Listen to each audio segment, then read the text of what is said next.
You've probably heard about the race to Mars. From Elon Musk to government missions, Mars is a hot topic of the space world. But is it all just hype? Can we actually reach Mars? Or will the journey be too much of a challenge?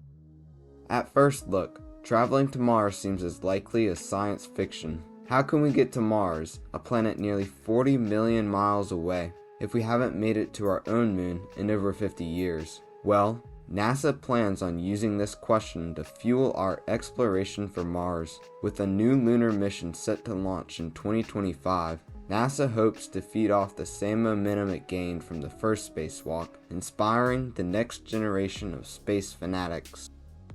With such space fanatics and always improving technology, we should certainly be able to get to Mars then, shouldn't we? Well, our next problem arises in the journey. It would take a manned spacecraft 9 months to reach the red planet. During this time, astronauts would be exposed to the harsh realities of our solar system. High-energy particles from other galaxies, and our own, would bombard the spacecraft. Such particles are thought to come from the sun's plasma. Since most of the observable matter in our universe is plasma, astronauts would have plenty of exposure. This intense radiation could have severe consequences such as cancer. Some think timing spaceflight with the 11-year solar cycle could limit radiation. However, the best solutions rely on what we already know. Although not tested to such extreme conditions, radiation shields are used to keep astronauts aboard the International Space Station safe. Additional or better methods of shielding could be used. However, too much shielding can lead to secondary radiation. Another, less tested model is to have a panic room, completely surrounded by water, in which astronauts could go into if high levels of radiation are detected. While this radiation can be limited, once humans reach Mars, it becomes a race against the clock. The 9-month journey to get to Mars is only available once every 2 to 3 years. This is due to Mars's long orbit around the Sun. Any journey to Mars beyond 4 years would expose astronauts to too much radiation, so astronauts have to make the most of their pocket of time. Some think that rolling the dice and setting up research facilities in the many crevices that dot Mars's surface will help limit radiation exposure.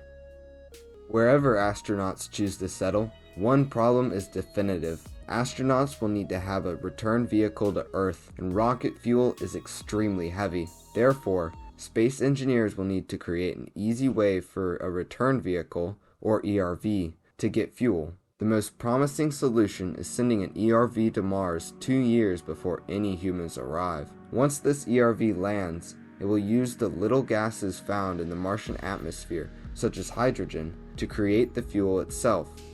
While in theory this could work, it would be hard to tell whether or not the ERV did its job until the astronauts arrived. Other experts suggest treating a trip to Mars like a lunar mission, docking a mothership in Mars's orbit. The problem with this solution is that it would leave many unmanned habitat modules, which would have to learn to self-regulate.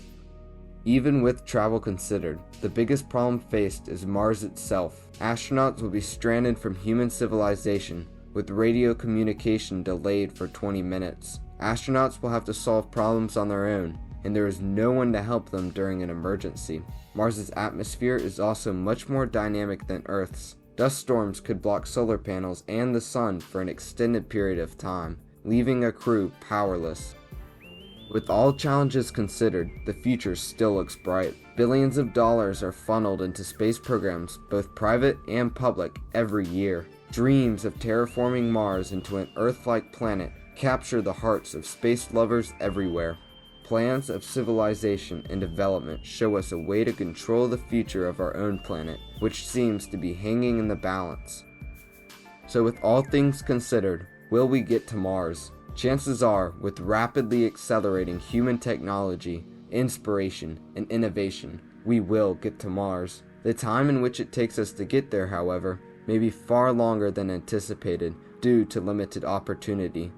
Echoing a point made by Elon Musk, we either arrive at Mars or we destroy ourselves. Whatever comes first defines our future. If we continue to support our space program and engineer new ways around problems, a trip to Mars seems inevitable.